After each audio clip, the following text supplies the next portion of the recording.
Good afternoon to everyone, and we are here to discuss the topic of the debt bomb.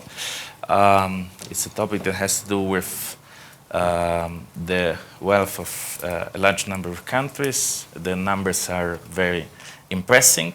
Has to do with the future and the perspective of growth in several economic and geopolitical regions. And we have the privilege to discuss this topic here with us with three prestigious voices from three different regions. Keyu is professor of economics at the London School of Economics and Political Science in London. Cantor is vice chairman and managing director of Moelis and Company in Virginia. He's the former majority leader in the House of Representatives of the Great Old Party. And Minister Ncube, Economic Development Minister responsible for the state of Zimbabwe. So first of all, thank you so much for joining us and also who is following us through the web. I will start with Keyu. I remember after the beginning of the crisis in 2008, when President George W. Bush, he had to react. It was a very different time where he was covering the White House at that moment. The choice was to bet on the G20, was the summit in Pittsburgh, and China was a crucial partner. It was helping the West to react, not only the US, to react to that crisis. And from the moment on, we started considering China a big support, big help in guaranteeing growing the growth in the world. But now the numbers are saying something opposite. We worry for the growth in China.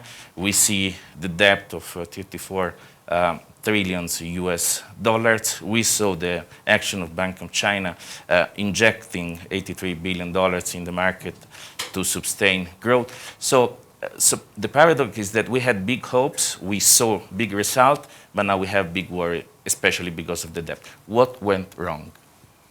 So everybody's afraid of China's economic situation, and China's afraid of America. So I think there are a lot of global potential risks to the financial markets. But China is slowing down, there's no doubt about that. But I think there's a bit of confusion as to why China is slowing down. And the reason is very much related to the topic of today. It's related to the fact that the government has, in the last 2 years, vamped up efforts to deleverage the economy. Because only a few years ago, the financial markets were saying that China is the next ticking financial bomb. Financial fragility was the real issue in China because of debt. And so what happened was that the government, through a wide variety of measures, were able to stabilize leverage ratios in all sectors. And in fact, in financial sectors, leverage has come down.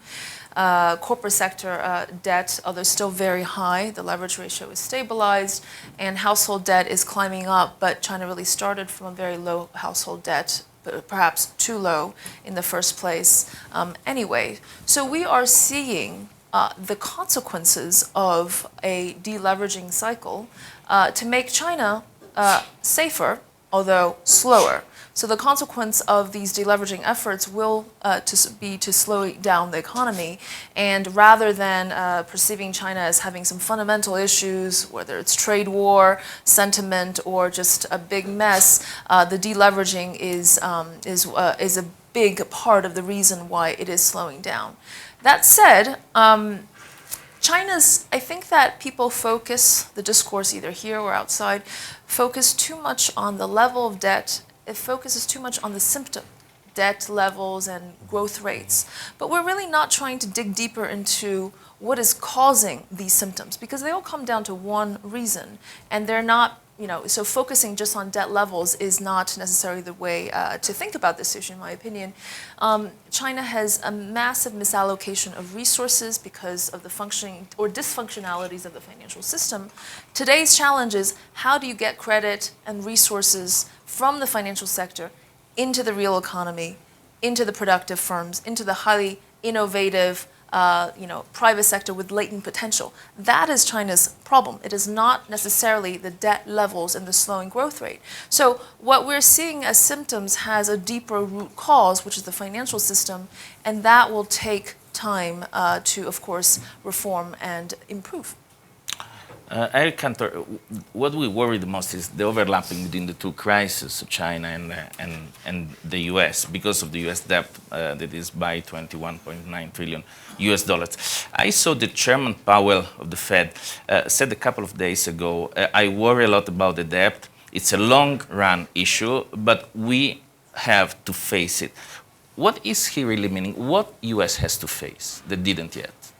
Well, I think I suppose that Chairman Powell and those remarks he was referring to is the debt at the federal government level. And you, Maurizio, just spoke about the historic levels of that debt. And it is something that we've struggled with in the U.S.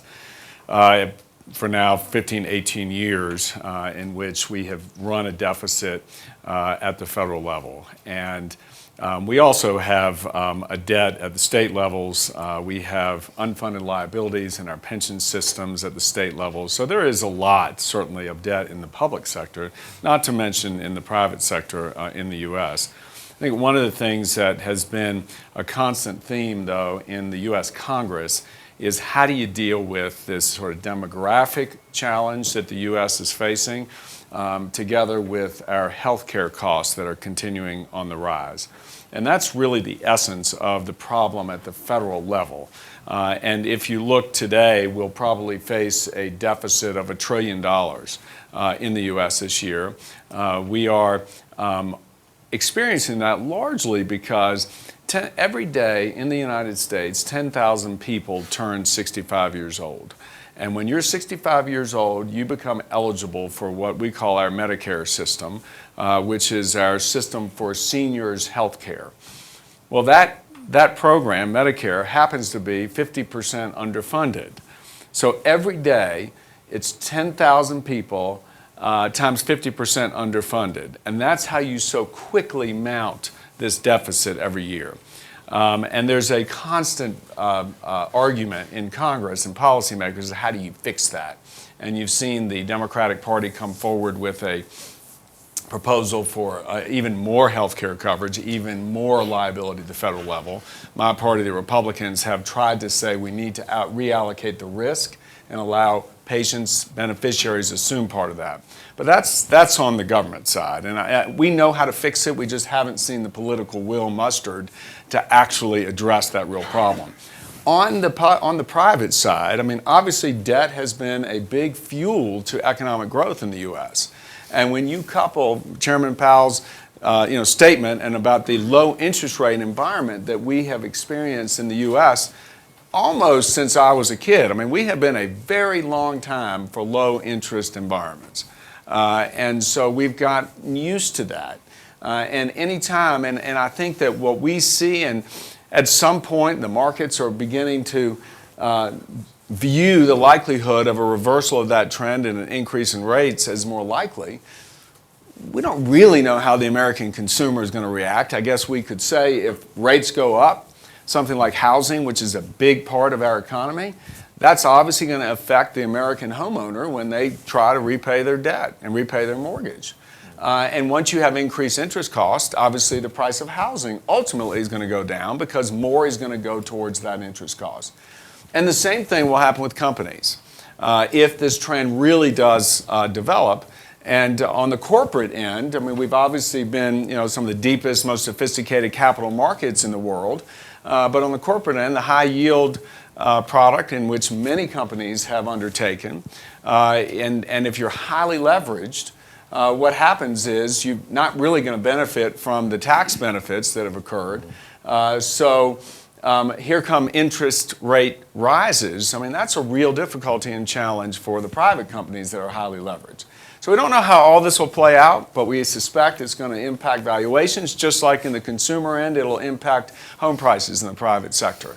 Nonetheless, as you know, our economy continues to chug along in a very robust fashion, so we'll see. Minister Ncube, the third part of this triangle are the emerging market. First of all, the minister represents the state of Zimbabwe. We appreciate very much being here, considering the situation on the ground in your home country. But exactly starting from the riots and this difficult situation that you're finding in because of the question of the debt, speaking more in general for the emerging countries, how an emerging country can avoid to be entrapped in the debt trap?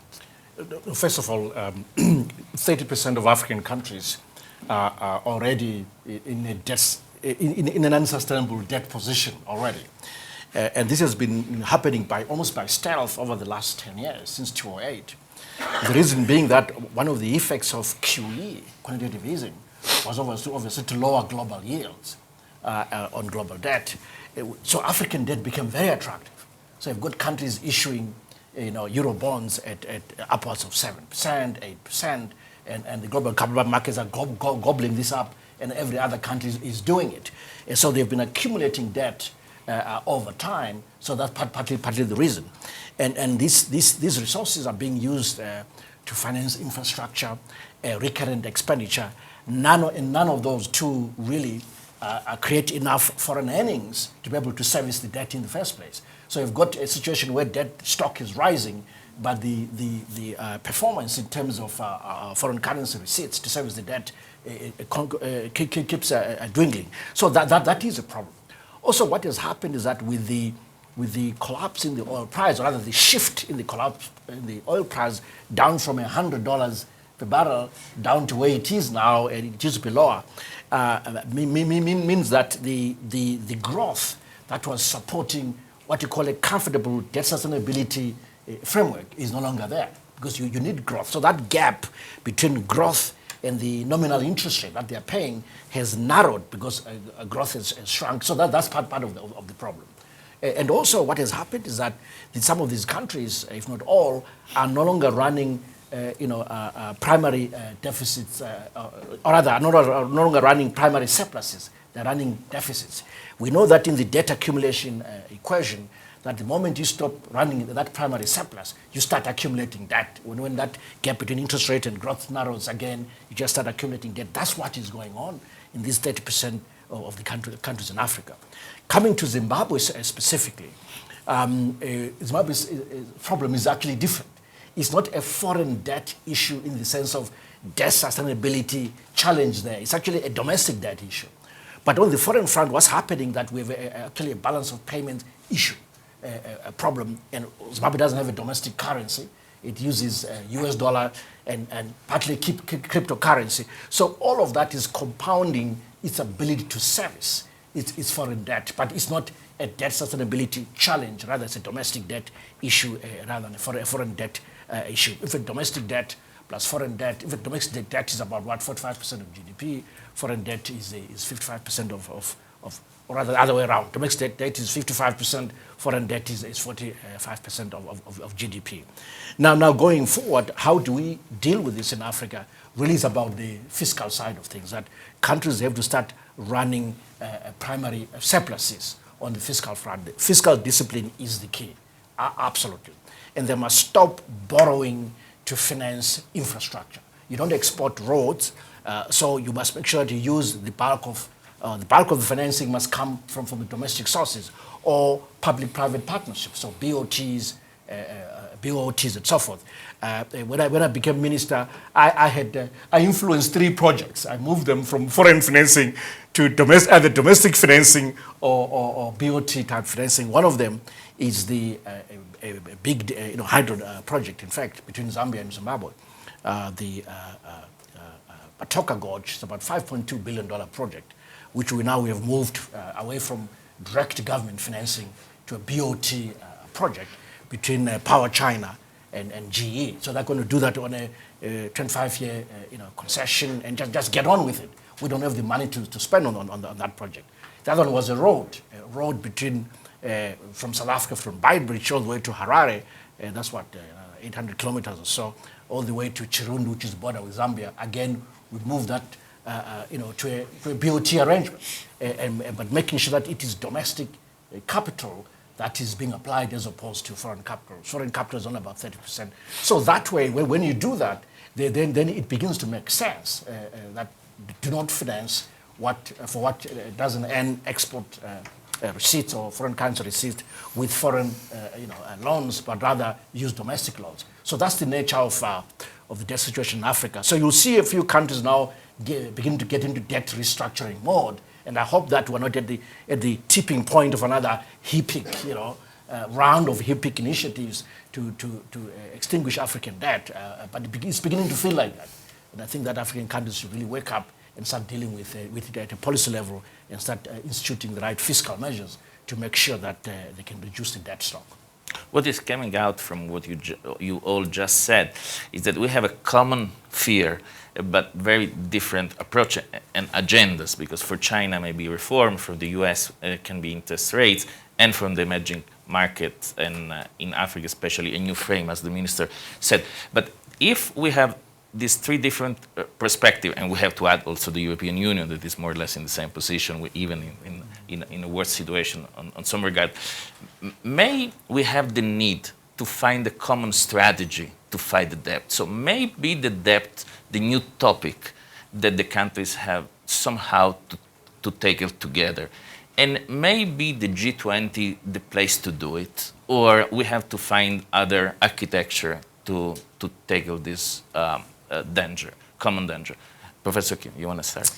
I do think that a consensus that rising debt will potentially become an issue and a risk to the financial market, that there has to be some consensus and some awareness that these are things to focus on. However, I do still believe that in different parts of the world, what is driving the debt cycle and what is driving the debt levels are quite different. And for instance, in advanced economies, we're going to be stuck with persistently low interest rate for a while, and low interest rate fuels borrowing and asset prices. So when interest rate goes down, there will be more impetus to borrow. So that is a different reason why, let's say, China has had a higher debt level, and that has very much to do with the kind of 2009 fiscal stimulus that China implemented to deal with the recession, created this shadow banking sector and various kinds of more risky activities. And for emerging markets, the issue, along with borrowing, is the currency mismatch. It's the balance sheet. Is how much, as the minister has alluded to, how much borrowing you are in, let's say, dollars. And of course, with the recent macro trends of potential rising interest rates, that's going to set off a huge global cycle that could potentially really hurt emerging markets. But for instance, China, although debt levels are high, have very little foreign borrowing. And lastly, with regard to infrastructure, now, of course, China has rolled out this Belt and Road project, which I think that in a world with persistent lacking aggregate demand, the fact that there is investment, there is this push for raising demand through infrastructure, is potentially a good thing. But of course, the risks associated with accumulating more debt and the uncertain returns to infrastructure projects is something that China needs, as well as the other countries needs to consider. Eric Cantor, is there a way to consensus? Well, listen, I think your question was sort of in the context of everyone is coming at it from a different approach right now. And as the largest economy in the world, as one that obviously with the reserve currency, the U.S. can make a difference in this. And I think that you sort of have a collision right now on this potential debt bomb with the issue that is probably one of the top political issues in the U.S. right now, which is the trade dispute with China. And, as we talk about the growing amount of debt and we talk about its relevance, it becomes relevant when the economy stops growing enough and there is an inability to sustain that level of debt. And that's really what we're talking about now. And so if the global economy doesn't continue to grow. We've already heard about slowdowns and the reasons for that the professor talked about in China. And I also think that the issue of trade, and if this trade dispute is not resolved, it can also be very harmful to the economic growth, both at home in the United States, and it can create a contagion. It'll impact China for sure, but I think all of the other countries that derive their trade activities from this big relationship with the U.S. and China are going to be impacted as well. So I worry about that. And again, we are in a very unconventional political sort of mode, not just in the United States. I mean, we see it everywhere, but certainly trying to resolve that issue everyone claims a win, and we can get on with the continual sort of globalization of supply chain and provide a little bit more certainty as an economic community globally, I think could go a long way to trying to address, or at least put us in a position to address the debt problem that we've been talking about. Now, I do think, this year just more immediate. The trade issue is certainly in possible resolutions immediate. We also have, I think the figure is about $2 trillion that will come due this year that will need to be rolled over throughout the globe. And that has to do with investor psychology, because you're going to get rollover if investors believe that rollover is coming, believe that the growth is there, because borrowers will be able to replace the loans with new loans provided by those investors. And that gets back to the lack of volatility, more certainty, more optimism as far as countries getting together. So again, inherent in your question is the answer. Yes, we should all sort of focus on this together. Easier said than done. No, I agree. That I think really the consensus is that there is a debt bomb. I think we all agree on that. But there are different reasons as to why we have it, and it varies across the U.S., China, Africa, and other emerging markets. But also the solution to tackle it will also be different, absolutely. But we recognize the problem. For Africa, the conversation has already started in terms of platform, and one platform has been let's say, through the Bretton Woods institutions, for example. We all have some kind of Article 4 visit from the IMF every other year or annually, and that often brings up stuff about the debt position, debt sustainability, and we're having these conversations that each country is now beginning to look into how they deal with their situation. And as I said, in Africa, it's quite common that really the solution is through the fiscal angle, making sure that we can institute some fiscal discipline. That's really the way to do it, and also curtail the funding, especially of infrastructure or recurrent expenditure through foreign borrowings. And just by doing that, that's already a start. So the platform is already there. The conversation is taking place. We all have sort of club of finance ministers, clubs of central banks within our regions at a continental level. The conversation has already started. Okay, I believe that now we can pick up some questions from the floor. Please raise your hand, identify yourself, and please. My name is Michael Rubinoff. I was curious, Eric, you said it's 10,000 people a day? Yeah. And so that adds, I don't know what, that's a big part of the trillion, that's most of the trillion, it's more than a trillion, and so there's, but in any event, there's debt being added to the current 20 trillion at the rate of $1 trillion a year. We're 10 years into a recovery. There's no discussion. There's a discussion on the trillion, but no discussion on the 20 trillion. And that, I don't think in the history of the country that's ever happened. And so I'm curious how that's reconciled with the notion that from Professor Keyu, is that how I? President. Okay. That we'll be with low interest rates in this country for a long time, I think you said, and how you reconcile that. And also, Eric, I'm not going to let you off the hook. There's no discussion of the 20 trillion is a Republican issue that's not addressed. No, there were two questions. All right, so I'll take the political angle first, and then leave it to the professor to answer, because I'm very curious as to the answer as well. But I think, first of all, in order for us to focus on the question of the 20 trillion, we got to open the government first. Which again is, I say that in jest, but again, that is indicative of the political state in Washington right now, is there is just very little political agreement on almost any issue. And during the time that I spent on Capitol Hill, the 14 years that I was there, a majority of that time, my party was very focused on trying to address what is now that 20 trillion. And again, it's reflected in the unfunded liabilities of the Medicare program. Again, if you remember, it was the demographics plus the rise in healthcare costs.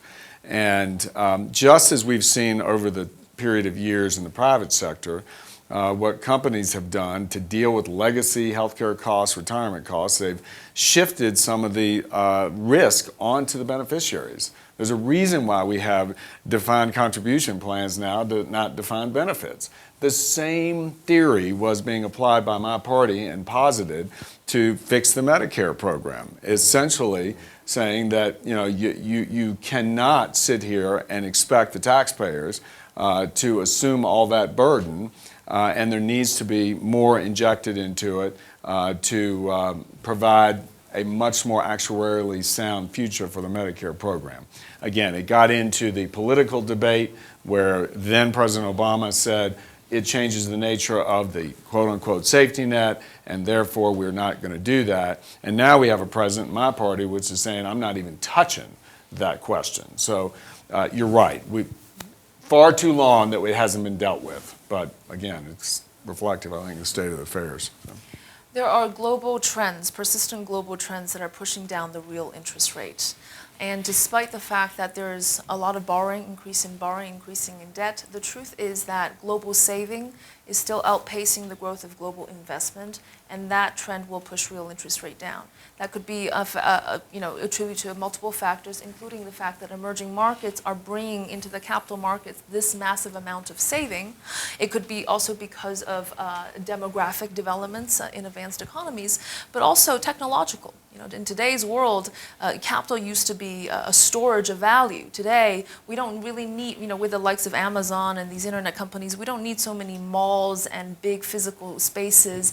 And the investment demand, the notion of investment demand, where we used to build factories and now, we have Facebook and Uber with very little capital investment, has fundamentally changed this relationship between interest rates and investment. So unless we think that these trends are only temporary, then I think the low real interest rate might be around for a little longer. We still have time for another question. Somebody else? Yes, please. Pier Giorgio Sandri from La Vanguardia, Spain. In this context of such a level of debt, would it be desirable that the central banks take a pause in rising interest, and what do you think they will do finally? Please. I'll leave it. Okay, go. No, I'll just add one thing. It is, keeping nominal interest rate low for a long period of time is one of the key reasons for increasing the financial risk.